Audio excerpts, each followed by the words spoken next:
Olá, bom dia a todos. É muito bom estar aqui com vocês. Eu sou inglês, então espero que vocês consigam. Obrigado, Lídia. Steve, nada? Nada. Pronto, o Brexit não tem nada a ver comigo, não é culpa minha.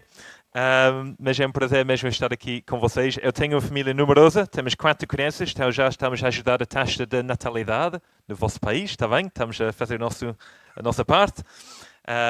E é mesmo bom estar aqui. Como o Joel disse, não é? A coisa mais importante sobre mim é que eu sou um cristão, um seguidor de Jesus Cristo, alguém amado e perdoado por causa de Jesus. Neste momento, eu e a minha esposa, nós estamos em Coimbra. Coimbra! A tentar ajudar a nossa igreja a fazer uma plantação da igreja. Então foi interessante ouvir esta iniciativa em Lisboa, na margem sul, não é? A plantação da igreja. É alguma coisa bastante perto do nosso coração também, porque é exatamente isso que nós estamos a tentar fazer neste momento. E há muitas coisas animadores, encorajadores e há desafios, como sempre. Sempre há desafios. As pessoas que juntam este projeto, a tendência é pensar, finalmente, isso vai ser a igreja perfeita. Vai ser a igreja para mim. E não é. Porquê? Porque a igreja é composta com pessoas e pessoas não são perfeitas. Nem eu, nem elas, ninguém. Então sempre há alguns desafios, mas também há muitos encorajamentos. Enquanto nós tentamos alcançar pessoas no bairro onde não há uma igreja, ou não houve uma igreja, não houve uma presença cristã, agora há, e nós queremos alcançar as pessoas ali com as boas notícias de Jesus. Mas pronto, durante vários anos eu estava, como o Joel disse, a trabalhar em Coimbra como o GBU, o Grupo Bíblico Universitário, e foi muito bom a tentar encorajar estudantes para viver para Cristo no seu dia-a-dia e também para falar sobre Cristo no seu dia-a-dia, como os seus colegas, para partilhar as boas notícias de Jesus. No entanto, um dos pontos altos do ano sempre foi a descida do rio Mondego pela canoa. Nós sempre fazemos isso uma vez por ano. Não sei se vocês fazem aqui. É muito frio aqui, não é? Ou seja, eu não conheço o Gaia muito bem, mas que ela fazer descido a um rio, Douro, não sei se vocês fazem pela canoa. Isso existe? Não, pronto. Ok. Em Coimbra existe, porque nós durante pelo menos 3 ou 4 semanas temos sol. Então, nós fazemos isso em junho, normalmente, e eu sempre gosto, porque é divertido, é muito fácil convidar amigos. Sempre no meio nós paramos numa praia fluvial para partilhar comida e também o Evangelho. É uma pequena palestra, partilha. E também sempre há gelados, que é sempre, da minha perspectiva, é sempre bom. Mas a descida do rio é uma atividade bastante segura. É muito segura. No entanto, há um perigo que muitas vezes apanha as pessoas desprevenidas. Chama-se o sol. A atividade demora mais ou menos 6 horas e quase sempre acontece num dia com muito calor. Mas o que acontece é que, como nós estamos no rio, não me lembro se a Lydia e Steve, vocês fizeram isso conosco? Não, lamento. Mas quando nós estamos no rio, ou seja, muitas vezes a cair da canoa de propósito, a brincar no rio, a mergulhar rápido ali e aqui, a conversar, a rir, muitas pessoas não se dão conta do perigo que correm. Pois com tanta diversão, com demasiadas distrações, ou seja, elas não estão a perceber quando a sua pele começa a ficar cada vez mais vermelha, à medida que o sol se abate sobre elas. É apenas quando elas chegam em casa. É apenas quando a dor começa. É apenas quando é tarde demais. Foi isso que aconteceu com uma amiga nossa. Algumas pessoas conhecem a Patrícia Jares, agora Carvalho.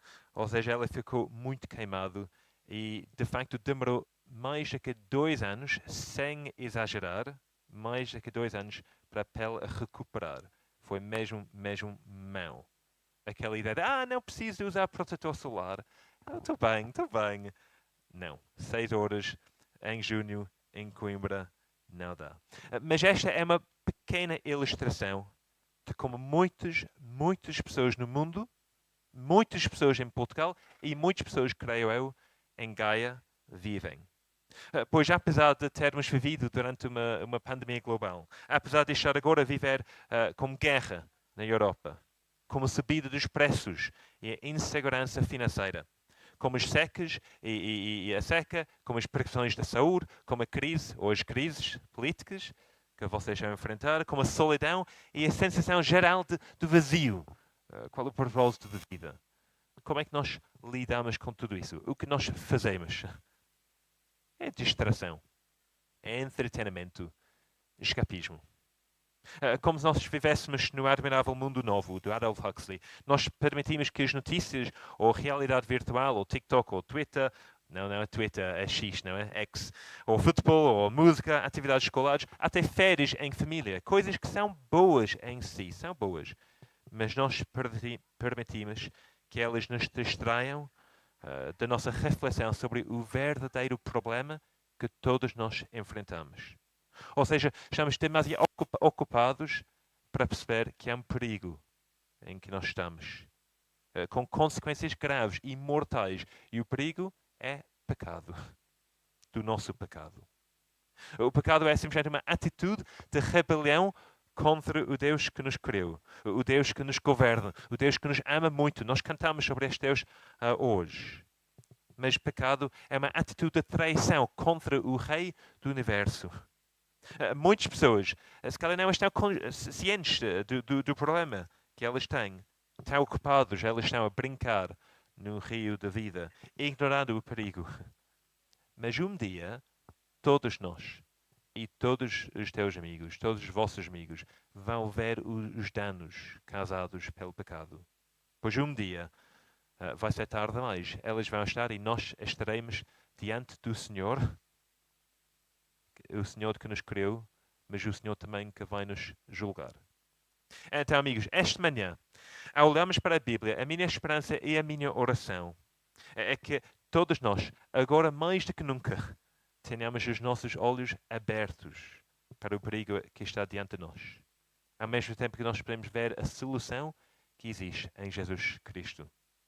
A Bíblia afirma que é Jesus, e apenas Jesus, que é capaz de lidar com o nosso problema mortal do pecado, satisfazer as nossas necessidades, aliviar as nossas dores, confortar-nos das nossas tristezas e dar-nos a esperança real, que vai durar para a eternidade. Então, vamos abrir as nossas Bíblias. Se vocês têm Bíblias de papel, muito bem. Se têm telemóveis, dá para usar isso também, para abrir as Bíblias para João 7. João é uma biografia escrita por um seguidor de Jesus há 2000 anos sobre a vida dele, a vida de Jesus. Então, João 7, e antes de ler, eu vou orar. Senhor Deus, nós estamos tão gratos por estar aqui esta manhã e estamos gratos que Tu estás conosco no poder do Teu Espírito, através da Tua Palavra. E nós oramos, Senhor, que Tu possas falar conosco. Nós sabemos que há um perigo que nós enfrentamos.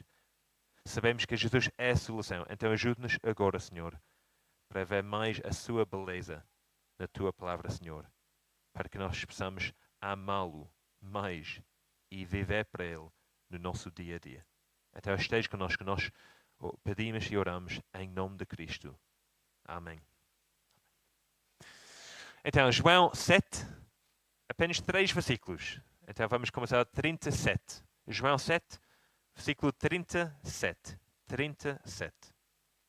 João 7, e eu vou ler da BPT. Do último dia, que era o mais importante da festa, Jesus, de pé, dizia em voz alta: Se alguém tem sede, venha até comigo que eu lhe darei de beber. Do coração daquele que crê em mim, hão de nascer rios de água viva, como disse a Sagrada Escritura. Com estas palavras, Jesus queria dizer que todos os que crescem nele haviam de receber o Espírito Santo. Na verdade, o Espírito Santo ainda não tinha sido enviado, porque Jesus ainda não tinha sido glorificado. Apenas 3 versículos. Jesus está em Jerusalém neste momento, e o último dia é o último dia de uma grande festa, que sabemos do versículo 2, é a festa dos tabernáculos. Eram as 3 grandes festas da peregrinação no ano judaico, e aconteceu no final do ano agrícola, depois da colheita. Durante a festa, as pessoas tinham de viver em tendas de ramos, que lhes lembraram de como tinham vivido no deserto, depois do êxodo do Egito. Todas as manhãs, durante a semana, os sacerdotes processavam do tanque de Siloé até o templo e depois eles despejavam água na base do altar, antes de cantarem juntos Salmos 113 a 118. Era uma referência à maneira como Deus lhes tinha providenciado água de uma rocha durante o seu tempo no deserto. Isso lembrou-se da sua abundante provisão para eles. Mas a festa não apenas olhou para o que aconteceu antes, no passado, mas também olhou para frente, para o futuro. Pois Zacarias 13 e 14 mostra-nos como a festa também apontou para o futuro, para os últimos dias, os dias em que o reino de Deus virá e o seu Espírito seria derramado sobre o seu povo. Então foi nesse contexto, um contexto de expectativa ansiosa da época messiânica, que Jesus falou. No final da festa, no último dia, no clímax, depois de o povo ter pensado durante uma semana inteira sobre a provisão de Deus da água no passado e sobre a sua promessa de enviar o Espírito Santo no futuro, Jesus levantou-se no meio da multidão e ele exclamou: se alguém tem sede, venha até comigo e eu lhe darei de beber. Imagino que todos ficaram com arrépios ao ouvir estas palavras de Jesus. Que oferta! Que convite! Pois quem quer que sejas, qualquer que seja a tua fé, qualquer que seja a tua nacionalidade, as palavras de Jesus falam diretamente ao coração. É uma imagem que é bastante apelativa, não é? Fala da beleza e satisfação e alegria, abundância, descanso em Jesus. Quem não quer beber a água que Ele está a oferecer? Quem não gostaria de ter rios de água viva a fluir dentro de si? Amigos, pensem na criança que está a sofrer do bullying na escola e que está a sentir muito sozinho o tempo todo. Ou pensem na mãe que teve que mudar de casa 3 vezes num só mês, no seu país devastado pela guerra, tentando desesperadamente manter a sua família em segurança.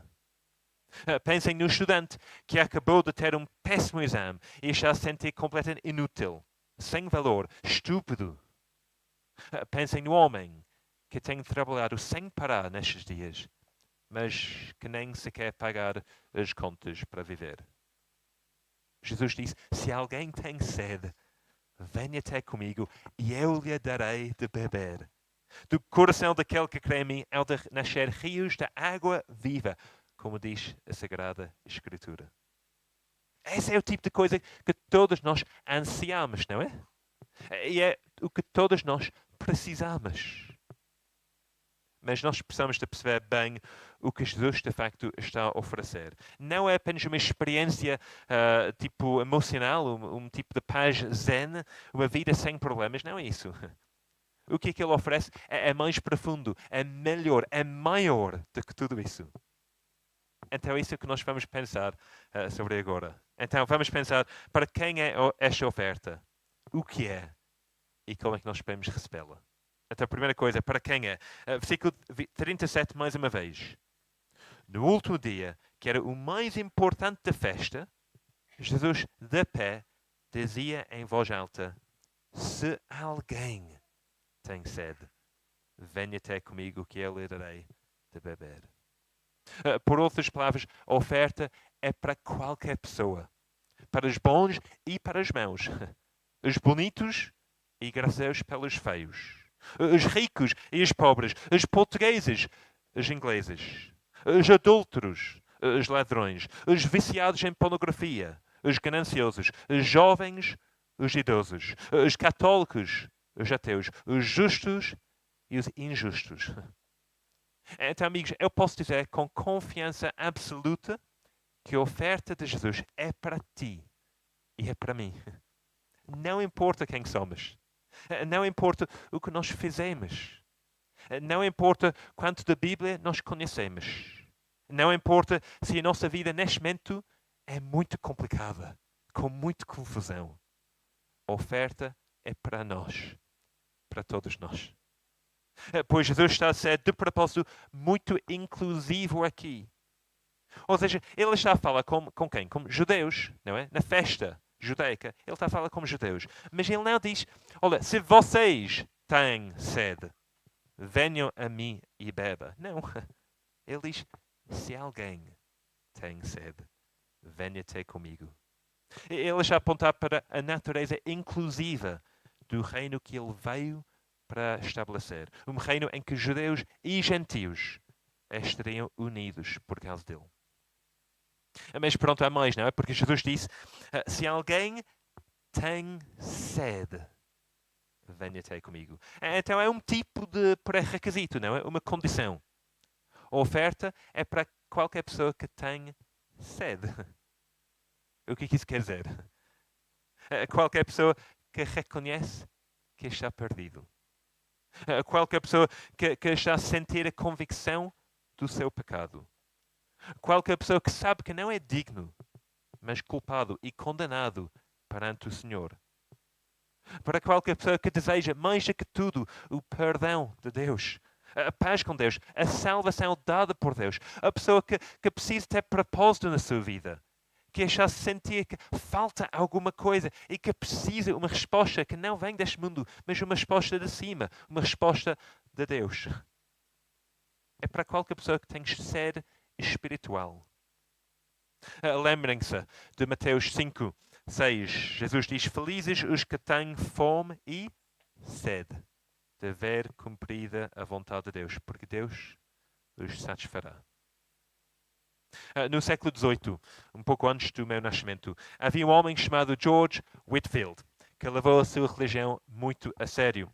E durante mais do que um ano, ele esforçou-se muito para ser justificado perante o Senhor. Ou seja, ele jejuava, orava, visitava os pobres, lia muitos livros religiosos. Ele ia à igreja todos os dias. Todos os dias. Ele ia à igreja. Mas mesmo assim, ele continuava a sentir-se vazio. Ele sentia-se longe de Deus. Ele sentia-se condenado pelos seus pecados. Sentia-se afastado do Senhor Criador. Mas então, um dia, ele estava a ler estes versículos do João 7. Quando, de repente, algo nele despertou. E ele sentiu-se convencido pela sua necessidade e sede de Deus. É assim que um autor descreve o que aconteceu em seguida. Whitefield caiu na sua cama e exclamou: tenho sede! Tenho sede! A sua primeira exclamação de total desamparo. Pois todas as suas orações anteriores tinham sido uma tentativa inconsciente de merecer o favor de Deus. Bem, ele voltou à sua secretária e percebeu que ele estava feliz, como ele não estava há quase um ano. Instintivamente, ele sabia porquê. Pois tinha-se lançado, finalmente, em fé e sem reservas, sem luta nem reivindicação, nas mãos omnipotentes de Deus. E alguém, invisível, mas real, tinha saciado a sua sede. Tinha tirado o seu fardo e substituiu-o por ele próprio. A simplicidade, quase o absurdo de ser salvo por uma oração dessas, fez George Whitefield rir. E foi nesse riso que os comportos se romperam. A alegria, ele disse, a alegria é indescritível. A alegria que é cheia é grande, com glória. E nós, esta manhã, será que nós temos sede de Deus? Será que nós estamos cientes da nossa necessidade por Ele? Será que estamos cientes de que fora dele, sem Ele, não há esperança? Ou será que nós pensamos que nós somos capazes de lidar com o problema do pecado sozinhos? Que nós podemos viver a nossa vida, ignorá-lo, pensar que no fundo somos boas pessoas e nós conseguimos merecer a nossa salvação. Que tolice, amigos. Que cegueira, irmãos. E a oferta de Jesus aqui é para todas as pessoas, sim. Mas para todas as pessoas que têm sede de Deus. São boas notícias para pessoas humildes e mansas que não têm nada para oferecer ao Senhor. Mas são más notícias para as pessoas arrogantes e orgulhosas. Quem somos nós? Quem somos nós? Isso é a primeira coisa. Para quem é esta oferta? É para qualquer pessoa que tem sede de Deus. Mas em segundo lugar, vamos ver o que é a oferta de facto. Então vamos ver versículo 37 mais uma vez. No último dia, que era o mais importante da festa, Jesus de pé dizia em voz alta: se alguém tem sede, venha até comigo que eu lhe darei de beber. Do coração daquele que crê em mim, há de nascer rios de água viva, como disse a Sagrada Escritura. Amigos, Jesus oferece para saciar a nossa sede, para atender a nossa necessidade, pois Ele é a verdadeira fonte de vida. Ele é quem consegue suprir as nossas necessidades, o que nós precisamos. Ele é quem consegue trazer para alívio para as nossas almas perturbadas e cansadas. Ele é aquele que consegue tirar o fardo do nosso pecado das nossas costas. Pois em Jesus, e apenas em Jesus, há satisfação e vida. Jesus tinha falado sobre isso em vários momentos no Evangelho de João. Ou seja, podemos ver isso, a maneira que ele transformou a água em vinho, lembrem-se, na boda de Caná, mostrando que ele é aquele que tira a vergonha das pessoas e transforma as lágrimas e medos em fontes de alegria. Ou quando ele falou com Nicodemos sobre a necessidade de nascer de novo para entrar no reino de Deus. Ou quando ele ofereceu água que seria uma fonte a jorrar para a vida eterna à mulher samaritana. Ou quando ele curou o paralítico, alimentou os 5.000 e afirmou que ele era o pão da vida.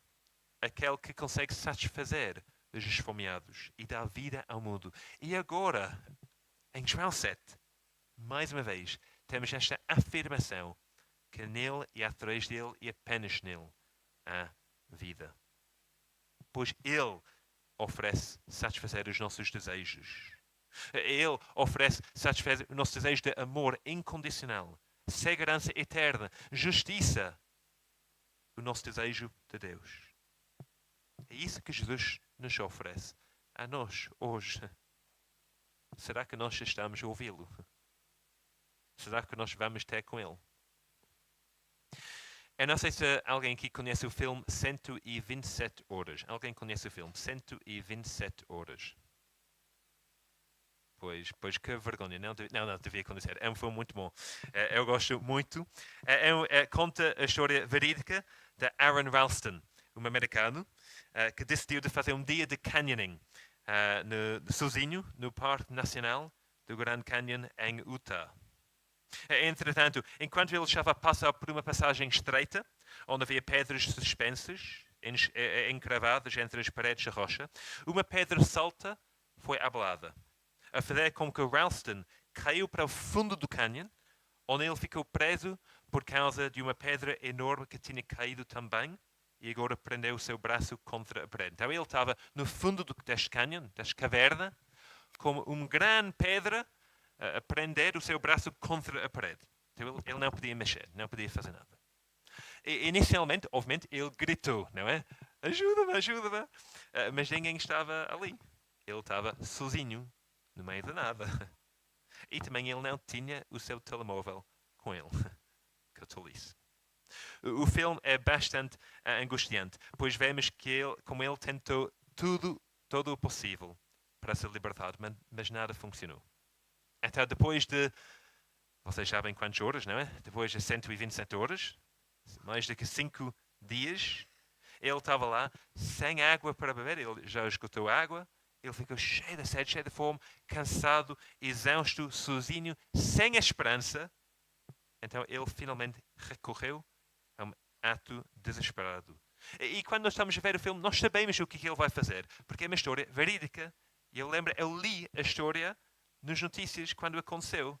Então, eu sabia o que ia acontecer. Se calhar vocês sabem, não sei, se não, spoiler. Desculpem, mas vai haver um spoiler, mas não vai estragar o filme.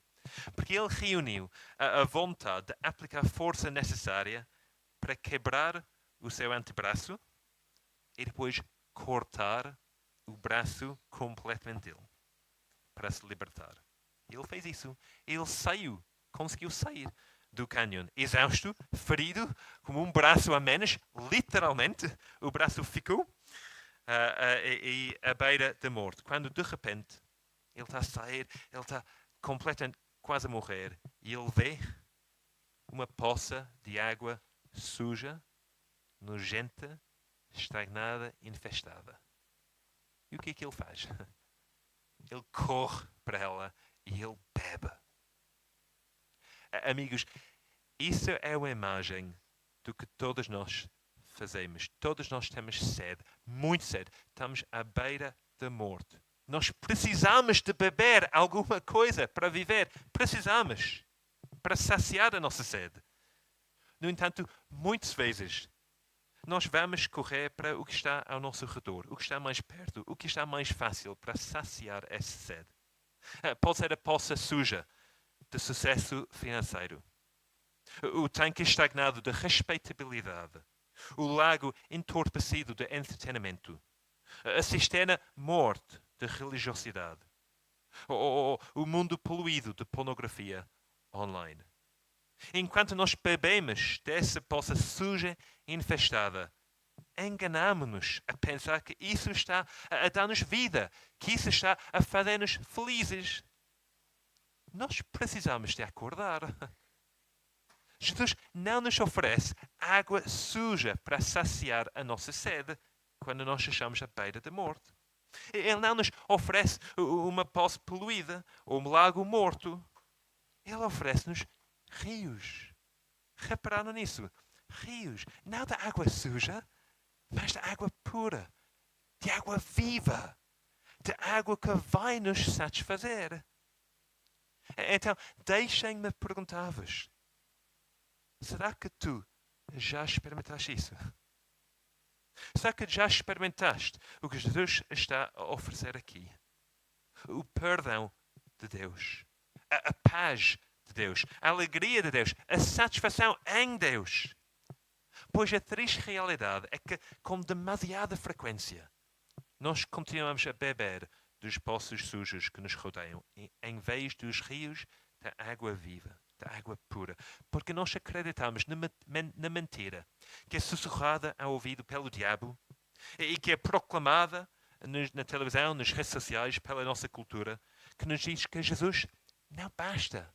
Ele não é suficiente para nós. Ele não consegue nos oferecer o que nós realmente precisamos. Que se nós seguimos Jesus, então nós vamos ter uma vida pobre, aborrecida, chata, pois os nossos desejos para sexo, dinheiro, tecnologia, popularidade, são demasiado fortes para Jesus satisfazer. Mas não é verdade. O C.S. Lewis, o autor dos Crônicas de Nárnia, que era ateu e depois converteu-se, ele fez esta observação. Parece que o nosso Senhor não acha os nossos desejos demasiado fortes, mas sim demasiado fracos. Somos criaturas sem coração, brincando com a bebida, o sexo e a ambição, quando nos é oferecida uma alegria infinita. Como uma criança ignorante que quer continuar a fazer bolos na lama numa favela, porque não consegue imaginar o que significa a oferta de umas férias na praia. Agradamos-nos, contentamos-nos com demasiada facilidade. Que tolos somos nós. Amigos, Jesus oferece-nos a satisfação nele através do perdão dos nossos pecados. É uma oferta maravilhosa para ti e para mim. Será que nós já experimentamos isso? Se não, por que não? O que poderia ser melhor do que Jesus está a oferecer? Então, a oferta é para todos que têm sede de Deus. A oferta é para saciar a sede, para receber esta oferta do perdão dos pecados, para ser satisfeito em Jesus, agora e para sempre. Mas, finalmente, como é que nós podemos receber esta oferta? Como? Versículo 37, mais uma vez. No último dia, que era o mais importante da festa, Jesus de pé dizia em voz alta: se alguém tem sede, venha até comigo, que eu lhe darei de beber. Do coração daquele que crê em mim, há de nascer rios de água viva, como disse a Sagrada Escritura. Ou seja, se tens consciência da tua sede de Deus, se desejas estar satisfeito, então há um caminho, e apenas um caminho, que é através de Jesus. Eu não consigo imaginar quão chocante foram essas palavras de Jesus. Chocante, escandaloso, blasfemo até. Se alguém tem sede, venha até comigo, que eu lhe darei de beber. Do coração daquele que crê em mim, há de nascer rios de água viva. Jesus não poderia ter sido mais claro. A vida é encontrada nele e apenas nele. Para aceitar a oferta dele, só precisamos de vir a ele. É só isso, de crer nele. Ou seja, repara, ele não diz que nós precisamos de ir à igreja todas as semanas para saciar a nossa sede, embora ir à igreja seja uma coisa boa e importante para fazer. Ele não nos diz que basta ler sobre ele na sua palavra, ou falar sobre ele como aos nossos amigos, ou cantar sobre ele. Ele não nos diz que basta ser uma boa pessoa que faz boas ações, alguém que é simpático e generoso, que dá muito à igreja, que está sempre disponível para servir aqui e lá fora. Todas estas coisas são boas e importantes enquanto cristãos. São, mas não são suficientes. E não vão resultar em satisfação plena, nem em vida em abundância. Se nós queremos ter a vida que Jesus te oferece, a vida satisfeita nele através do Espírito Santo prometido, versículo 39, então nós precisamos de ir a Jesus. Precisamos de acreditar a Jesus. Precisamos de confiar em Jesus, na doença e no desemprego, na guerra enquanto há paz, quando estamos com dores ou quando temos muita alegria. No outro dia eu estava a ler o jornal e eu vi uma publicidade que disse o seguinte: agora mais do que nunca é importante. Então, como é que tu ias terminar aquela frase? É importante, não é, dada a situação atual do país, com crises em todo o lado, com problemas financeiros, com guerra na Europa, é importante para fazer exercício, comer comida saudável, aderir à Netflix, inscrever no exército, votar no qualquer partida que tu queres. Não, aqui está o que a publicidade diz. Agora, mais do que nunca, é importante acreditar. Eu concordo com isso. É importante acreditar. Mas no quê? Em quem? Eu li o resto da publicidade. Não estava a nos chamar a crer em Jesus, infelizmente. Aquele que tem as nossas vidas nas suas mãos. Aquele que é o único capaz de nos dar vida eterna. Não, estava a pedir-nos para acreditar que nós podíamos ter sorte e ganhar nas apostas. Ou seja, foi jogos de Santa Casa. Jogos de Santa Casa. Santa Casa. Santa, a ironia do nome. É trágico, amigos. É tão superficial, é absurdo. A solução para todos os nossos problemas, todas as nossas preocupações e todos os nossos anseios é Jesus. Se simplesmente viemos a Ele e cremos nele, vamos encontrar os nossos corações aquecidos, os nossos espíritos despertados, a nossa sede saciada. Mas como? Como é que isso é possível? Como é que Jesus consegue nos oferecer isso? E a pista está no versículo 39. Com estas palavras, Jesus queria dizer que todos os que crescem nele haviam de receber o Espírito Santo. Na verdade, o Espírito Santo ainda não tinha sido enviado. Porquê? Porque Jesus ainda não tinha sido glorificado. Ou seja, Jesus consegue nos oferecer isso pelo Espírito Santo, por causa da sua glorificação, que é a maneira de João de dizer através da sua morte na cruz e a sua ressurreição. É isso. Nós lemos isso em João 19. Nós podemos ver o que ele está a dizer. Pois em João 19, nós lemos algumas das palavras mais emocionantes e comoventes de Jesus. João 19, se vocês têm Bíblias de papel, vale a pena ler. João 19, versículo 28. João 19, versículo 28, eu vou ler. Jesus está na cruz. E assim diz João 19, 28. Depois disto, como Jesus sabia que a sua obra agora tinha chegado ao fim, exclamou para se cumprir o que diz a Sagrada Escritura: tenho sede. Havia ali uma vasilha cheia de vinagre. Molharam uma esponja no vinagre, atararam-na a uma cana e chegaram-na à boca de Jesus. Ele provou o vinagre e disse então: tudo está cumprido.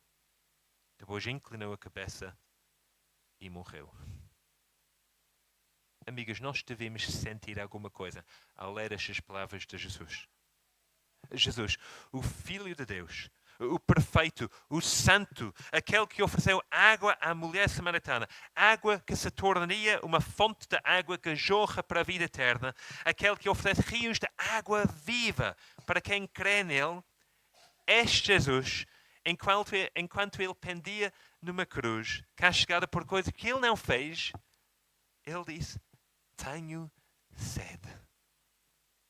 Este Jesus, a fonte de água viva, trocou de lugar conosco. Ele ficou com sede para que nós não precisássemos de ter sede. Ele deu-nos satisfação, alegria, paz, perdão e vida, enquanto ele ficava com sede, abandonado e sozinho na cruz, a sofrer a ira de Deus pelos nossos pecados que nós merecíamos. Será que conseguimos ver o custo desta oferta? Será que conseguimos ver o tremendo amor que Jesus tem por ti e por mim? Que ele estava tão disposto a ficar com sede para que nós não precisamos de ter sede. Amigos, o Evangelho de Jesus Cristo é uma boa notícia. Promete verdadeira satisfação e vida. E isso é disponível através de Jesus. Nós vamos a Jesus de mãos vazias, sem nada para oferecer, lançando-nos sobre ele por misericórdia, graça e perdão. É uma boa notícia, mas não apenas para nós. De facto, é a razão pela qual, como igreja, nós devíamos importar com a nossa missão e com missões. Nós ouvimos hoje sobre várias missões que vocês apoiam. E que bom. Que bom que vocês de facto estão a orar por estas pessoas e estas missões. Que bom que vocês estão a contribuir.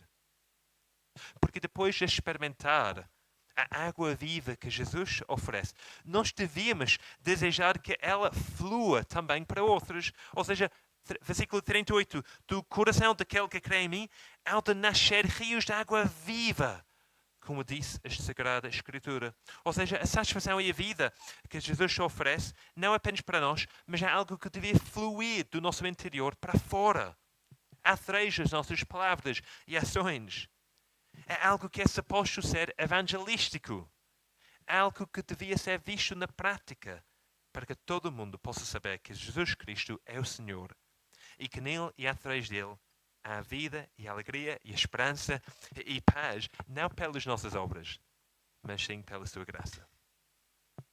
Então, amigos, a minha oração, a minha esperança para vocês é que vocês possam conhecer esta verdade cada vez mais, que possam ser transformados por ela ao longo desta semana e que possam proclamá-la com fidelidade, com ousadia, para que o Evangelho possa continuar a ser espalhados aqui em Gaia, em Portugal e até aos confins da terra, para a glória de Deus. Se calhar vamos fechar os nossos olhos e eu vou orar. Senhor Deus, nosso Pai, Senhor, obrigado que Jesus veio e que Ele nos ofereceu esta água viva. Senhor, nós estamos aqui esta manhã quebrados. Nós somos pessoas quebradas, com tantos problemas que não é nossa culpa, mas vêm problemas por causa da nossa culpa, por causa da nossa rebelião, por causa do nosso pecado. Senhor, nós estamos cansados a tentar viver por nós próprios, a seguir os nossos corações. Nós estamos com sede e nós precisamos de Ti para saciar a nossa sede. Então, Senhor, ajude-nos. Ajude-nos, Senhor, a ser humildes, imensos, para vir até contigo, Senhor. Para aceitar a oferta que Jesus fez. Para beber. Para que nós possamos ter esta água viva a fluir em nós. A fluir em nós para fora, para o mundo. Senhor, ajude-nos esta manhã para alegrar nestas boas notícias, para sentir a felicidade que nós temos em Jesus, para que nós possamos crer nele, realmente, para que nós possamos falar sobre ele. Tudo, Senhor, não para nós, mas sim para a tua glória. Na tua graça nós pedimos e oramos isso, em nome de Jesus. Amém.